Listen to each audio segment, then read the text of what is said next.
Welcome to मद्दे मुकाबिल। मैं हूं रबिया खान और मेरे साथ मौजूद हैं रऊफ क्लास्ट्रा। सबसे पहले नजर डालते हैं आज की कुछ अहम डेवलपमेंट्स पर।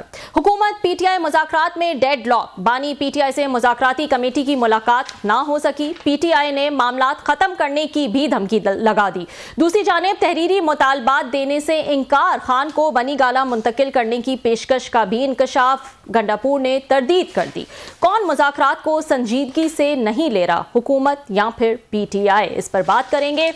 जबकि दूसरी तरफ यूट्यूबर्स ने पुलिस स्क्वाड ले लिए। टिकटॉक की नुमाइशी वीडियो से दर्जनों घर उजड़ गए। पैसे की चकाचौंध से इंसानी स्मगलिंग में खतरनाक इजाफा। DGFIA ने बड़े इंकशाफात कर दिए।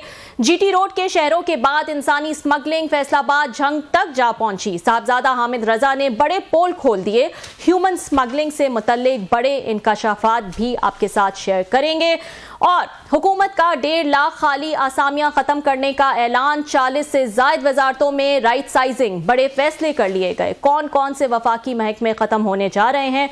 दूसरी तरफ शहबाज शरीफ ने बिजली बिलों में बड़ी कमी की खुशखबरी दे दी। सस्ती बिजली के बगैर कारोबार करना कैसे मुमकिन है, इस पर भी बात करेंगे। लेकिन सबसे पहले इस वक्त बात कर लेते हैं। हमारे साथ मौजूद हैं इमरान खान के वकील फैसल चौधरी। अस्सलाम वालेकुम Faisal, and thank you so much for joining. Welcome ji. Faisal, आपने तो कल एप्लीकेशन भी दे दी थी मुलाकात के लिए, मुज़ाकराती कमेटी की इमरान खान से मुलाकात के लिए, और फिर जो वकीलों के साथ मीटिंग होती है उसको भी मनसूख कर दिया गया था। फिर हुकूमती साइड से राना सनाउल्लाह ने भी कह दिया था कि अगर कल नहीं तो सुबह जो है वो मुलाकात ज़रूर हो जाएगी उनके ख्याल में। क्या हुआ फिर, क्यों नहीं हो सकी मुलाकात? देखिए, इसका तो जवाब हुकूमत ही दे सकती है, क्योंकि हुकूमती अरकान जो हैं वो 2-4 दिनों से कोशिश कर रहे हैं, लेकिन वो मुलाकात नहीं करा पा रहे, क्योंकि जेल तो उन्हीं की पार्टी की हुकूमत के मातहत है और पंजाब हुकूमत जो है वो अडाला जेल का कंट्रोल इंतजाम सराम उनके संग है।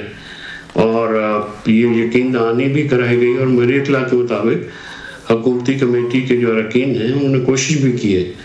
तो क्या वजह है कि मुलाकात नहीं होने दी गई? क्या उनसे कोई ताकतवर लोग हैं या उनकी पार्टी में एक गिरोह जो है जो ये जो सबोटाज करना चाहता है मुज़ाकरात को, वो हावी हो गया है? या इनकी जो कि अपनी जो वज़ीर-ए-आज़म की बनाई मुज़ाकराती कमेटी को अंडरमाइन भी करते हैं, डेनिग्रेट भी करते हैं और मीडिया पे आके करते हैं। और मुज़ाकराती कमेटी शहबाज शरीफ ने बनाई है, तो मुज़ाकराती अमल को अपने वज़ीर-ए-आज़म के मंशा के बरक्स जो है वो आगे क्रिटिसाइज भी करते हैं। तो किसके बिहाफ पे या बिहस्त पे वो ये काम कर रहे हैं? फैसल, आपने बात की कि कुछ लोग हैं जो शायद सैबोटाज करने की कोशिश करते हैं, लेकिन कल हमने देखा कि खान साहब का बड़ा ही गुस्सा भरा जो है वो सख्त किस्म का एक्स पे पोस्ट आया, जिसमें उन्होंने तनकीद की, इस्टेब्लिशमेंट को माजी से मिलाया, बहुत सख्त बातें जो हैं वो उन्होंने की हैं। और ये सब बातें जो है वो ड्यूरिंग मुज़ाकरात हो रही हैं। आज ख्वाजा आसिफ ने उस पर रिएक्शन भी दिया। उन्होंने कहा कि इस तरह तो अब मुज़ाकरात का अमल जो है वो ला हासिल है इस किस्म के पोस्ट के बाद। तो क्यों ऐसा लग रहा है खान साहब तो खुद ही सैबोटाज कर रहे हैं मुज़ाकरात को? नहीं, ख्वाजा आसिफ तो सरगना है ना उस गैंग का जो कि मुज़ाकरात नहीं चाहते। बुनियादी तौर पे बात यह है कि सख्त ज़बान अगर इमरान खान इस्तेमाल करेंगे तो फिर आज के माहौल में कौन करेगा? आपने कौन सी नरमी इमरान खान साहब के साथ की है जो कि सख्त ज़बान का गिला कर रहे हैं? आपने उनके ख़ानदान के साथ, उनकी पार्टी के साथ, उनके पार्लियामेंटेरियंस के साथ, उनके कारकुनान रहनुमाओं के साथ गोलियां मार के शहीद तक कर दिया आपने। उनके इलेक्शन आपने छीन लिए, उनके घरों को तबाह कर दिया। ख़वातीन कारकुनान की इज्जत पामाल हुई, उनके घर वालों के वकार मजरूह हुआ है। तो कौन सी ऐसी नरमी इख्तियार की है जिससे इमरान खान साहब जो है वो नरम ज़बान इस्तेमाल करें? और अगर माजी के कुछ वाक़यात आज के वाक़यात से मुशाबहत रखते हैं तो उसका जिक्र तो होगा और सख्त बातें तो की जाएंगी और सख्त बातें सुनना पड़ेंगी, क्योंकि पीटीआई के साथ जुल्म रवा रखा गया है, अब भी फेस कर रहे हैं। झूठे मुकदमे आप बना रहे हैं उनको, अपना हर बंदे को जो है वो 40-40 मुकदमों में आपने फंसाया है। झूठे मुकदमों में 525वां दिन है इमरान खान को जेल में, उनकी बेगम को भी 10 महीने आपने जेल में रखा। तो क्या आपने ऐसा काम किया है जिसके बाद आप ये एक्सपेक्ट करें कि वो नरम जुबान इस्तेमाल करेंगे? जी फैसल, बहुत शुक्रिया आपने हमें ज्वाइन किया सर। आपने जैसे कहा कि खान साहब फॉर उसके राइट रीजंस के ही बिटर हैं, सख्त बात कर रहे हैं। कल जैसे अभी रबिया ने कहा बड़ी सख्त बातें भी की।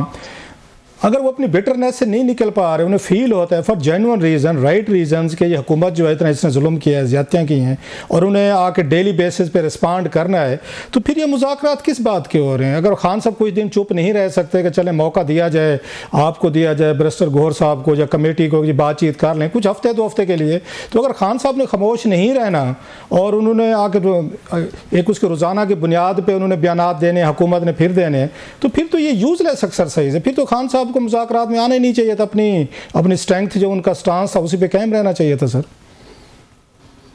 देखिए, पॉलिटिकल पार्टी जो है मुज़ाकरात का रास्ता नहीं छोड़ सकती। कोई भी सियासी जमात जा रहा है वो गन बंदूक के साथ तो होती नहीं है, बंदूक तो कनपटी पे क्लासा सब नहीं रखी जा सकती।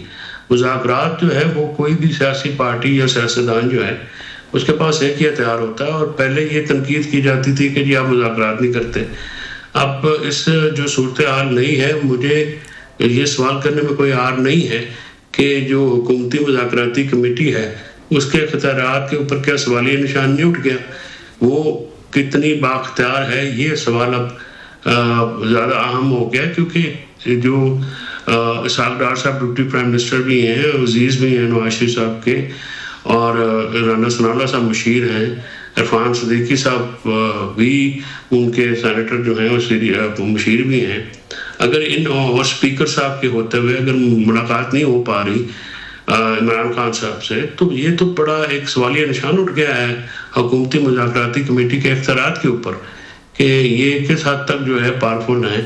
पहले तो ये कहते थे कि पीटीआई की जो कमेटी है वो बाख्तियार नहीं है, तो आज की जो डेवलपमेंट्स हुई हैं ये हफ्ते को भी कोशिश की गई, कल भी कोशिश की गई और आज भी कोशिश की गई और भरपूर कोशिश की गई है उनमें इमरान की तरफ से, लेकिन ये मामलात नहीं हुए हैं। तो इमरान खान साहब की जो बिटरनेस है, मैंने आपको उसको रीज़न ये दिया है कि बाहर जो लोग बैठे हुए हैं क्या वो कम बिटर है? क्या गुफ्तगू उनकी जो है, आप मुज़ाकरात की बात करते हैं, मुज़ाकरात की जो एक तकरार है हुकूमत 2 साल की है, तो हुकूमत के वो लोग जो मुज़ाकराती कमेटी का हिस्सा नहीं है, ख्वाजा आसफ हैं या अब्बासी साहब हैं या तनवीर हैं, राणा तनवीर साहब हैं या दूसरे हैं, वो क्या कोई फूल जड़ते हैं उनके मुंह से? अच्छा फैसल भाई, आप खुद एक सियासी ख़ानदान से हैं, आप लोगों के मतलब पॉलिटिक्स आपके डीएनए में है, जीन्स में है। आपका अगर मुझसे सपोजली कुछ झगड़ा हो जाए और हम आपस में बैठ के बातचीत करना चाहेंगे, कहीं ना कहीं पे थोड़ी सी तो सीज़ फायर हम करेंगे ना कि आप भी मेरे खिलाफ बयान नहीं देंगे, मैं भी नहीं दूंगा। अगर मुज़ाकरात भी हो रहे हैं, आपकी मेरी मुज़ाकरात भी हो रही है, मीटिंग्स भी हो रही है और हम दोनों एक दूसरे को सुना भी रहे हैं, तो अगर हम समझते हैं दुनिया भर में जब भी मुज़ाकरात होते हैं तो थोड़ा सा कि उसके CBMs वगैरह होते हैं कि थोड़ा सा माहौल बनाया जाता है, कुछ टेम्परेचर को नीचे लाया जाता है। तो आप तो खुद कह रहे हैं कि हुकूमत के कुछ लोग चाहते हैं कि सैबोटाइज किया जाए, फिर तो आप उनका काम आसान कर रहे हैं। वो तो यही चाहते हैं कि रोज़ाना खान साहब बयान दें, और कल खान साहब ने जिस तरह का उन्होंने बयान दिया है आज तो उनका फिर मकसद हल हो गया। सर तो समझते नहीं कि खान साहब को 1-2 हफ्ते के लिए अगर खामोश हो जाएं, आप जैसे लोगों को मौका दें कि यार बातचीत करो, शायद कोई हल निकले, और ये जो लोग हमें नाकाम करना चाहते हैं हमने इनको कामयाब नहीं होने देना, तो खान साहब तो उनका काम आसान कर रहे हैं, ख्वाजा आसिफ साहब का। नहीं क्लासा साहब, इसको देखने की एक दूसरी भी है, जो मेरा एंगल है वो ये है कि हम मुज़ाकरात का ये तो नहीं कह सकते कि जो हमारे साथ हुआ है हम उसका जिक्र ना करें। जाहिर है मुज़ाकरात में CBMs का आपने एक बड़ी अच्छी बात की है, कॉन्फिडेंस बिल्डिंग मेजर्स, ये किसने करने हैं? क्या जेल में बैठे एक शख्स से करने हैं? क्या जिसकी पार्टी को आपने तेग रखा हुआ है उसने करने हैं, या वो लोग जो कि साहिबान इक़्तिदार हैं उन्होंने क्या CBM लिए हैं, क्या चीज़ ऑफर की है, क्या ऑलिव ब्रांच उन्होंने एक्सटेंड की है जिससे आपको ये लगे कि हाँ ये दूसरी साइड पे भी कोई अमन की बात हो रही है? तो आपने बिल्कुल बात दुरुस्त की है। सबसे पहले तो हुकूमत को जो है, जो लोग हुकूमत में नहीं है, मैं अर्ज कर रहा हूँ कि आप हमारी तनकीद हम पे तो छोड़ें, वो तो अपनी मुज़ाकराती कमेटी के ऊपर तनकीद कर रहे हैं, या वो अपने वज़ीर-ए-आज़म की जो बनाई हुई मुज़ाकराती कमेटी है, फैसल भाई उसको स्पेयर नहीं कर रहे। ये मुमकिन क्यों मुमकिन नहीं है कि इस वक्त आपकी पार्टी के चेयरपर्सन है बैरिस्टर गौर साहब, जो कमेटी बने, उमर अयूब साहब हैं, सलमान अकरम राजा साहब हैं, उसके बाद मेरा ख्याल हामिद रजा साहब हैं, और बड़े बड़े इंतहा इंपॉर्टेंट लोग हैं, तो खान साहब उनको कोई मौका क्यों नहीं दे रहे कि एक हफ्ते के लिए, 2 हफ्ते के लिए वो अपनी जो उनकी गन्स हैं, तोपें हैं, उनको ज़रा थोड़ा खामोश रखें और ताकि ये कोई रास्ता निकाल सकें। सर ये क्यों पॉसिबल नहीं? खान साहब क्यों रोज़ाना वो इस तरह का सख्त बयान देंगे जिसकी वजह से लगेगा कि शायद इन ये मुज़ाकरात को खान साहब खुद सैबोटाइज करना चाहते हैं? साहब बात ये है कि हम मुज़ाकरात के नाम पे ये नहीं कर सकते गवर्नमेंट को कि गवर्नमेंट इसको लंबा करे, गवर्नमेंट हमारी मुज़ाकराती कमेटियों को मुलाकात भी ना करने दे, हमें जो है वो एक जायज़ फाइनल कानून के मुताबिक जो बनता है वो भी ना दे, और फैसल भाई एक हफ्ते के लिए इन्वेस्टिगेशन और अदालतों के ऊपर एक प्रेशर भी बरकरार रखे। आप जो है वो चुप करके या तो आप एक वन साइडेड ट्रैफिक चलाती रहे, इसके लिए पहल भी हुकूमत को करनी पड़ेगी। हम जो है अगर मुज़ाकराती कमेटी को मिलने दिया जाता है इमरान खान साहब से तो शायद वो कल बात ना करते, लेकिन ना एक दूसरा एंगल होता है। उनका प्रॉब्लम ये है कि वो जेल में है, उनके तक जो फ्लो ऑफ इंफॉर्मेशन है वो लिमिटेड है, वो इस तरह से नहीं जाता जिस तरह से बाकियों के पास है। आप ये अनाउंस उनसे नहीं ले सकते हैं कि जी वो जो वहाँ पे आपको ये राहत या ये थोड़ी कंसेशन देनी पड़ेगी इमरान खान साहब को कि उनकी या तो मुलाकातें उनकी पॉलिटिकल कमेटी से कराएं ना, उसके बाद अगर वो सख्त ज़बान इस्तेमाल करते हैं फिर तो ये गिला जायज़ है, लेकिन जब आप मुलाकात ही नहीं करा पा रहे, अच्छा फैसल भाई आपने सीपीएम की बात एक्सेस भी नहीं ग्रांट करा, आपने सीपीएम की बात की, फैसल भाई आपने बड़ी अच्छी बात की, सीपीएम होनी चाहिए। आज उन्होंने शेर अफजल खान साहब ने कहा है नदीम मलिक साहब के शो में कि जनाब मोहसिन नकवी साहब ने ऑफ़र की थी कि खान साहब को बनी गाला में हम शिफ्ट करते हैं उनको हाउस अरेस्ट के तौर पर, अदरवाइज़ तो क्या हुआ? हुकूमत ने तो कोशिश की, ये आपके अपने पार्टी के सीनियर बंदे कह रहे हैं कि उन्होंने कहा कि जनाब आपको हम वहाँ जेल से निकालते हैं और थोड़ा सा इसमें कोई ब्रेक थ्रू लाते हैं, कोई थोड़ा सा टेम्परेचर को कम करते हैं, बातचीत होती रहेगी। तो देन व्हाट वेंट रॉन्ग? हुकूमत तो कहेगी कि हमने कहा था खान साहब को, आपके अपने लोग कह रहे हैं, फिर क्या हुआ सर? तो वो ऑफर क्यों नहीं ली जा सकी? देखिए पहली बात तो ये है कि ये ऑफर हुकूमत के तो लोग डिनाई करते हैं कि जी हमने कोई ऐसी ऑफर नहीं की है, और आज अंसार अब्बासी साहब की खबर भी है जो कि ज़राए ने कहा जी कि हमने तो कोई ऐसी ऑफर नहीं की। अब शेर अफजल खान के सोर्सेज तो वो अपने खुद बता सकते हैं, लेकिन मेरी जो ऑफर बिल्कुल हुई है, ये शेर अफजल खान की बात दुरुस्त है कि ऑफर हुई है, लेकिन इमरान खान साहब ने वो ऑफर इसलिए नहीं कबूल की, उन्होंने कहा कि पहले आप जो है मेरे रहनुमाओं को या कारकुनों को छोड़ो तो फिर हम इसको कंसीडर करेंगे। देखे ना पहली बात तो आपने सीपीएम की बात की, इससे बड़ी सीपीएम तो कोई नहीं हो सकती, बाद में बाकी वर्कर भी रिहा हो सकते हैं। वंस टॉप लीडरशिप जो खान साहब सबसे बड़ा एक मतलब मसला, बाकी को तो छोड़ना मेरा नहीं ख्याल इतना बड़ा कोई मसला हो सकता है वर्कर्स को, वो तो कोई इतना बड़ा इशू नहीं है। तो असल इशू तो खान साहब पे था। अगर वो जो सीपीएम कर रहे थे, एक ऑलिव ब्रांच ऑफर कर रहे थे, तो खान साहब को वहाँ चले जाना या बनी गाला में बैठ जाना तो मामला तो बड़ी हद तक सेट हो सकते थे। नहीं, मैं आपकी इस बात से बिल्कुल इत्तेफाक करता हूँ और मैंने ये बात खान साहब के सामने रखी भी है, और मैं अपनी ओपिनियन जो है बिल्कुल ओपन देता हूँ। मैंने अपनी मुज़ाकराती कमेटी के साथ भी ये बात की थी, और लीडरान जो सीनियर है मैंने तो खान साहब से कहा है कि ये आपका जो बाहर आना है वही बहुत बड़ा एक स्टेप होगा और सिचुएशन को नॉर्मलाइज करने में। लिहाजा अगर आपका ये जो स्टांस है कि बाकी कारकुनाना है, ठीक है, आपका अपना स्टांस है, आपकी एक अपनी इखलाकी वो समझते हैं कि तौर पे मुनासिब ये है कि मेरे कारकुनान पहले निकलें और मैं आखिर में निकलूँ, is things like a leader. But मैंने उनको यही कहा है कि उनका आना जो है वो पाकिस्तान के लिए जो ये अदम इस्तेहकाम है, जो मौजूदा टर्मोइल है, इसमें वो एक बड़ा मेजर स्टेप होगा। तो मैं तो बिल्कुल इस बात का कायल हूँ कि इमरान खान साहब को जो है वो पहले निकलना चाहिए। बाकी बातें कोई इतनी बड़ी नहीं है, तो इमरान खान साहब की ज़ात के ऊपर ही जो है वो एक बहुत बड़ा एतराज़ है। ये अगर खान साहब निकलें तो मेरी तो बड़ी फर्म ओपिनियन है, और मैं ये बिल्कुल नहीं छुपाता कि ये जो खान साहब का बाहर निकलना जो है और खान साहब का बनी गाला में बैठ के सियासत को नॉर्मलाइज करेगा, मुल्क में जो इस वक्त टेंशन है उसको नॉर्मलाइज करेगा, और ना सिर्फ उनको बाहर रहने देना चाहिए बल्कि उनको जो आईन और कानून के दायरे में रहते हुए जो सियासी उनका हक है उनको आम सियासत में हिस्सा लेने का पूरा इस्तेकाक है और वो हक देना चाहिए रियासत को उनको। फैसल ये बताइएगा कि खान साहब ने इस बात पे जोर दिया कि ये जो है एक टाइम फ्रेम के अंदर मुज़ाकरात होने चाहिए और उसका नतीजा निकलना चाहिए। 31 जनवरी की उन्होंने डेट भी दी, लेकिन एक पॉइंट ऑफ कंटेंशन जो हमें नजर आ रहा है अब रिसेंटली और बहुत ज्यादा नजर आ रहा है वो है कि तहरीरी तौर पर जो है वो लिख के नहीं दिया जा रहा। अगर इतनी जल्दी है और इतना जो है मुज़ाकरात को आगे बढ़ाना है तो क्या वजह है? क्योंकि फर्स्ट मीटिंग के बाद तो हमने देखा कि ऐसी जब ये बात आई कि सेकेंड मीटिंग में डिमांड्स दे दी जाएंगी लिखकर, तो उस पर किसी ने मना नहीं किया था और ना ही उस पर कोई ऐसा कंटेंशन नजर आ रहा था। लेकिन अब इतना ज्यादा नजर आ रहा है कि वो लिख के ही नहीं देना चाह रहे, जबकि दो बेसिक डिमांड्स हैं जो कि बार बार आपके रहनुमा जो हैं वो आकर कहते हैं लेकिन लिख के नहीं दे रहे। क्या डर है कि इसको एज अ पॉइंट स्कोरिंग इस्तेमाल किया जा सकता है कि देखिए हमसे एनआरओ मांगा था? क्या वजह क्या है? मेरे पे उसमें बात है ना, जब सेकंड मीटिंग हुई थी तो हमारा ये फर्ज बनता था और हमने क्योंकि मुज़ाकरात जब दो लोगों में होते हैं तो हर फरीक अपना एजेंडा लेके आता है, अपनी शराइत और टर्म्स एंड कंडीशन रखता है। तो हमने हुकूमत को कहा कि आप अपना कोई टर्म्स एंड कंडीशंस या जिन बातों पे आप हमसे बात करना चाहते हैं, ज़ाहिर हम तो संजीदा मुज़ाकरात चाहते हैं, कोई गुफ्तन नशिस्तन बर्खास्तन तो नहीं करना चाहते।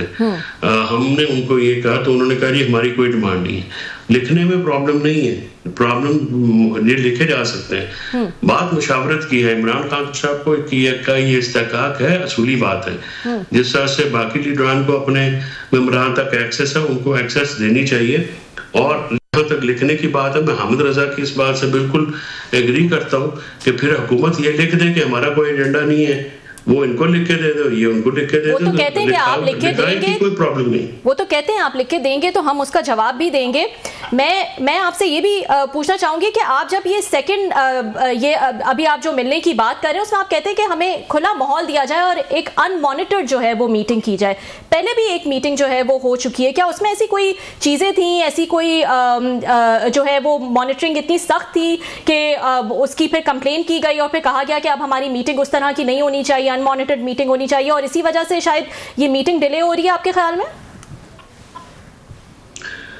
ये वो जो जिस कमरे में मीटिंग कराते हैं वो तो 8 बंदों का कमरा ही नहीं है, वो तो कमरा ही शायद 4 बंदों का कमरा है। हम जब मिलने जाते हैं 6 तो 2 पीछे सोफों के पीछे खड़े होते हैं और इमरान खान साहब वो कोई 8 फुट की दूरी पे होते हैं और वो तो कमरा जो है वो ज्यादा it's more like a sale, it's not कोई आप यहाँ के नेगोशिएशंस हो सकती हैं। और जब गुफ्तगू होती है पॉलिटिकल तो फिर आप अगर हुकूमत जो है वो ये भी नहीं करना दे सकती है कि एक ओपन माहौल में वहाँ पे बातचीत हो सके या कोई रीजनेबल माहौल में बातचीत करा सके, तो फिर ये सीपीएम तो ना हुआ, ये तो फिर उन्होंने क्या बंदूक जो है वो कनपट्टी पे रख के मुज़ाकरात करने। देखिए ना, जब आप मुज़ाकरात करते हैं तो रिस्पेक्ट भी तो एक्सटेंड करते हैं आप। ये रिस्पेक्ट होती है एक दूसरे फ्रीक की, एक्सेप्टेंस होती है कि आप उनके वजूद को तस्लीम करते हैं कि उसमें कोई ऐसा अमर माने नहीं है। वहाँ पे बेशुमार ऐसी जगह हैं, जेल के अंदर बहुत बड़ी जेल है जहाँ पे लॉन में बैठ के धूप में बड़े आराम से बात कराई जा सकती है। फैसल भाई लास्ट क्वेश्चन, जब आपकी 2 डिमांड्स हैं जो कि ओपन है कि एक ये जुडिशल कमीशन बनाए और दूसरा ये प्रिजनर्स हैं उनको रिलीज करें, आप ये मांग रहे हैं हुकूमत से, डेफिनेटली मुज़ाकरात में जब बैठते हो दोनों साइड्स कुछ ना कुछ मांगती हैं। अब तक आपकी डिमांड तो हमारे सामने आ चुकी है, हुकूमत आपसे क्या मांग रही है खान साहब से? और लगता है कुछ उन्होंने कुछ शराइत रखी हैं जो आपकी कमेटी जाके सिर्फ खान साहब से डिस्कशन करना चाहती है। क्या वो खामोशी मांग रहे हैं कि खान साहब बह रहेंगे, छोड़ा जाएगा, वहाँ बैठेंगे बनी गाला में और चुप रहेंगे, या इसके अलावा कुछ कोई ऐसी शराइत हैं जो पब्लिक के सामने वो नहीं की जा सकती? लगता है ये कि हुकूमत ने कुछ मांगा है जो कमेटी जाके सिर्फ खान साहब से अप्रूवल लेना चाहती है, एंड दीज अगर कंडीशंस जो हैं वो खान साहब से रिलेटेड हैं। वैसे ना बात यह है कि अगर इन्होंने कोई चीज मांगी है तो उसका इनामे में तो जिक्र नहीं है। जी। तो अगर उन्होंने खुफिया बात करनी है तो फिर तो it requires is a more pressing matter कि इमरान खान साहब की मीटिंग हो। और फिर ये जो मुज़ाकरात से मुताल्लिक जो बात है वो हमारे स्पोक्स पर्सन है हामिद रजा साहब, और हमने उमर अयूब साहब या जो मुज़ाकराती, ये क्योंकि सेंसिटिव इशू, आपका सवाल इंटरेस्टिंग है। मैंने जो मेरी इतला है उसमें तो ऐसी किसी किस्म की बात नहीं की गई। अब हुकूमत या असल हुकूमत की तरफ से कोई बात है तो वो समझ नहीं आती, वो तो आएगी जब कोई चीज खुलेगी, कोई मीटिंग होगी तो भी कोई खबर बाहर आएगी। लेकिन अब तक तो हुकूमत जो है कामयाब नहीं हो सकी अपने मुलाकात करने में। बहुत शुक्रिया brother, thank you very much. Thank you so much Faisal for joining us. वक्त हुआ एक ब्रेक का, ब्रेक के बाद कुछ मजीद खबरें आपके साथ डिस्कस करेंगे। वेलकम बैक नाजरीन। बड़े ही अहम टॉपिक पे हम बात करेंगे। कौमी असम्बली का जो है वो दाखिला कमेटी का इजलास हुआ और उसमें कुछ बहुत अहम इश्यूज जो हैं वो डिस्कस किए गए। इस पे बात करने के लिए हमारे साथ मौजूद हैं सैयद हामिद रजा, सुन्नी इत्तेहाद काउंसिल के सरबराह हैं और कौमी असम्बली बराए दाखिला कमेटी के मेंबर भी हैं। अस्सलाम वालेकुम हामिद साहब। जी वालेकुम अस्सलाम। बहुत शुक्रिया ज्वाइन करने के लिए। ज़रा बताइएगा क्या बात हुई। काफ़ी अहम बातें जो हैं वो आपने वहाँ पे की, टिकटॉकर्स के हवाले से भी और जो ह्यूमन स्मगलिंग हो रही है उसके हवाले से भी कुछ तफसीलात बताइएगा। जी बहुत शुक्रिया, thank you for having me जी। अच्छा देखिए, ये कुछ चीज़ें ऐसी हैं जिसके अंदर हम बहसीयत मुआशरा अपने रवैये को फरामोश कर चुके हैं कि कुछ आदात ऐसी होती हैं, कुछ मिजाज ऐसे होते हैं जिनकी वजह से या रवैये मुआशरे तरक्की इख्तियार कर लेते हैं या मुआशरे तबाही की जानिब माइल हो जाते हैं। ये सोशल मीडिया के ऊपर एक ट्रेंडिंग स्टार्ट हुई, मुख्तलिफ तरीके से लोगों को शादियों को दिखाना। टिकटॉकर्स जो हैं वो उन्होंने को गलों में जेवरात पहने हुए हैं और वो अच्छा, अब आपके बच्चे, आपके हर बच्चे के हाथ में मोबाइल फोन है जी। जब वो इन चीजों को देखता है, जब वो 8-8 वीगो डाले देखता है, उन लोगों को V8 में मूव करता हुआ देखता है, तो नेचुरली उसका रुझान पढ़ाई की जानिब या सेहतमंद एक्टिविटी से कम होके वो इन लोगों को आइडियलाइज करना शुरू कर देता है जी। उसका रिजल्ट आपके सामने है कि पिछले कुछ अरसा के अंदर जिस तेजी के साथ ये रुझान आगे बढ़ा, आज आप मुख्तलिफ कॉलेजेस में, स्कूल्स में जाएं तो आप बच्चों के दरमियान इवन जो डिस्कशन है उसका मायार देख लें कि वो तारीख के ऊपर बात करने की बजाय, वो किसी हेल्दी लिटरेचर के ऊपर बात करने की बजाय या स्पोर्ट्स की बजाय उनकी कन्वर्सेशन का महवर ये होता है कि फलाना वो टिकटॉकर देखा है, फलाने के इतने मिलियन व्यूज हो गए हैं, उसकी ये हरकत देखी है। एंड आई मीन हरकत भी वो जो स्टुपिडिटी पर मबनी है और मिलियंस व्यूज हैं और फिर ऊपर बताया जाता है कि जनाब इसकी अर्निंग इससे इतनी ज्यादा होगी। अब हर बच्चा जो है वो वीलॉगर बनने की कोशिश कर रहा है। तो ये इशू था बेसिकली ह्यूमन ट्रैफिकिंग का, चाइल्ड अब्यूज का, ह्यूमन स्मगलिंग का। मैंने आज से एक वीक पहले स्टैंडिंग कमेटी ह्यूमन राइट्स, क्योंकि मैं उसका भी चेयरमैन हूं, हमने ये मामला वहां पर भी टेकअप किया था और इंटीरियर में भी ये मामला टेकअप हुआ। तो उसके ऊपर हमने तफसीली बातचीत की और रऊफ क्लासा साहब ने गुज़श्ता रोज के प्रोग्राम में बिल्कुल सही निशानदेही की। And I must appreciate the character of DGFIA in that. ये जो हमारे 4 GT रोड्स के डिस्ट्रिक्ट्स हैं, starting from Jhelum till Gujranwala Sialkot तक, कि वहां पर लोग गुर्बत की वजह से मुल्क से बाहर नहीं जा रहे, बल्कि उन्हें लस्ट की तरफ भिजवाया जाता है। पहले वो उनको इम्प्रेस किया जाता है, फिर वो चाहते हैं कि वो भी हेलीकॉप्टरों से पैसे फांके अपनी बारातों के ऊपर, वो 10-10 लेमोजीन गाड़ियां लेके आए, फिर वो ब्रीफ केस जो हैं वो मुख्तलिफ ब्रिजेस के ऊपर रख के उसके अंदर से वो पाउंड डॉलर्स की बारिश करें। और ये उस एरिया के अंदर एक ट्रेंड बन चुका हुआ है। इस ट्रेंड को फॉलो करने के लिए अच्छे भले खाते पीते घरानों के जो लोग हैं या जो उनके बच्चे हैं, वो बस एक्सेसिव मनी की हवस के अंदर वो फिर इस ह्यूमन ट्रैफिकिंग और ह्यूमन स्मगलिंग का निशाना बन जाते हैं और अल्टीमेटली उनके खानदान पीछे। अब ये देखें, आज भी हमें पता लगा एक यूनान में कश्ती डूबी जिसके अंदर 40 से करीब पाकिस्तानी मजीद जान से हाथ धो बैठे हैं। ये आज सुबह की रिपोर्ट है जी। तो ये बहुत अलार्मिंग सिचुएशन थी। इसके ऊपर अब मेरा ख्याल है मैंने तो वहां पर अपनी सिफारिशात दी हैं कि उसके अंदर आप फॉरेन डेस्क आपका जो है वो हमारे टोटल फेलियर हैं। हमारी एम्बेसीज जो हैं वो मेरा ख्याल है सवाए एम्बेसडर वहां पे अपने अल्ले तल्लों के, उनका वहां पर अपनी जो कम्युनिटी है वो लीगल हो या इलीगल हो, उनके ऊपर कोई फोकस नहीं।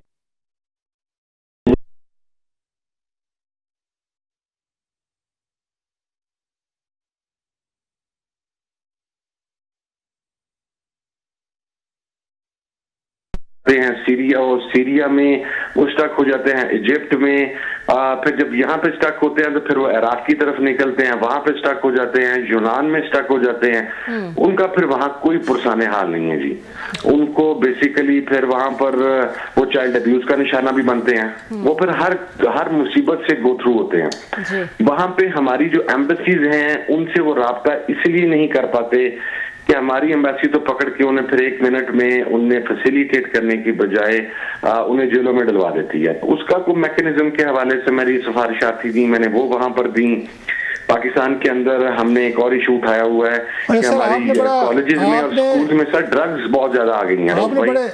बच्चे जो हैं वो अब बच्चे जो हैं स्कूलों के, उनको आइस की स्मगलिंग के लिए और ट्रैफिकिंग के लिए इस्तेमाल किया जा रहा है। ये इशू भी सर टेकअप कर चुके हैं, हम दुआ करें। नहीं, आपने कल बड़ा, मैं वहाँ मौजूद था, बड़ा आपने खूबसूरत गुफ्तगू किया। That's the reason we requested you. Issues यही है मेरा ख्याल है बात करने वाले, जो बहुत कम मीडिया में भी आते हैं और पॉलिटिक्स की नज़र हो जाते हैं, और मेरा ख्याल बहुत से लोगों को पता भी नहीं चलता कि आप जैसे और बाकी लोग जो हैं, जैसे कर उसमें हमने देखा कादर पटेल साहब थे, उन्होंने इवन हमने देखा सरताज गुल साहबा थे, नबील गबोल साहब थे, या तारिक फजल चौधरी साहब और दीगर लोग भी बैठे हुए थे। बहुत सारे बड़ी अच्छी उस पर गुफ्तगू है जो आम आदमी को नहीं पता चलता कि आप लोग कितनी अच्छी वहाँ पर बातें कर रहे हैं जो सामने आनी चाहिए। आपने एक और भी ट्रेंड का जिक्र किया कि ये पहले चीज़ें, जैसे आपने कहा कि सेंट्रल पंजाब के जैसे DGFI ने भी, उन्होंने भी कहा, इसाक जहांगीर साहब ने, कि 4 ये डिस्ट्रिक्ट्स हैं और ये गुर्बत की वजह से नहीं जा रहे, बल्कि इनके तो 20-20, 25-25 एकड़ इनकी ज़मीनें हैं जो लोग यहाँ से गैर कानूनी तौर पर जा रहे हैं। तो आपने कहा कि फैसलाबाद और झंग की तरफ भी अब ये नया ट्रेंड आ रहा है, वहाँ पर भी ये आपको सिम्टम्स नज़र आना शुरू हैं और आप अच्छे खासे इस पर वो डिस्टर्ब थे। और ये भी बात हुई कि पुलिस वालों ने अब इनको एस्कॉर्ट दिए हुए हैं सर, वीलॉगर्स को, यूट्यूबर्स को। सर ये क्या कहानी है पूरी?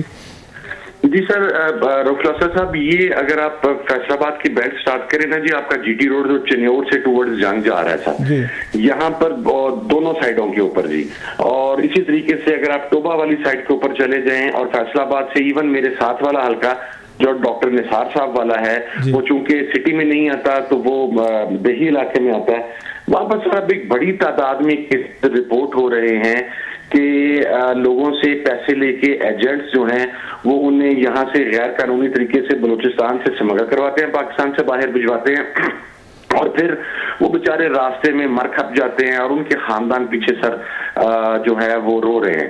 पहले ये GT रोड का इशू था लाहौर इस्लामाबाद का, हमारा सेंट्रल पंजाब के अंदर ये ऑन द राइज नहीं था ये इशू, लेकिन शायद मुल्की हालात की वजह से, गुर्बत की वजह से हर गरीब आदमी जो है वो उसकी एक अजम्पशन है, या एजेंट कम अज कम उसे ये खुशफरेबी के ख्वाब दिखाता है कि बाहर तो डॉलर या पाउंड जो है वो दरख्तों के ऊपर लगे हुए हैं और तेरे लिए 2-2.5 लाख भिजवाना यहाँ पे कोई इशू नहीं है।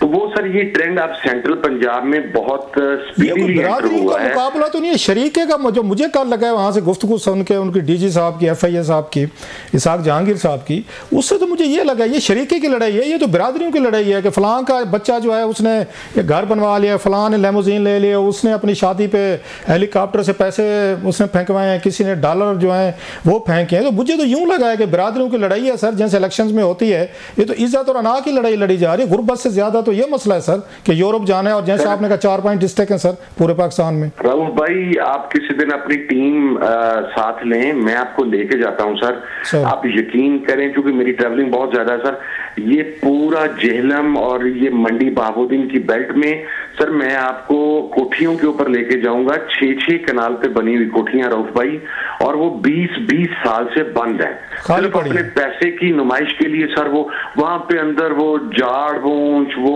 मकसद वो हर चीज जो है वो अंदर लाइटिंग, तारें गल सड़ गई है, वहां पर नशई बैठते हैं।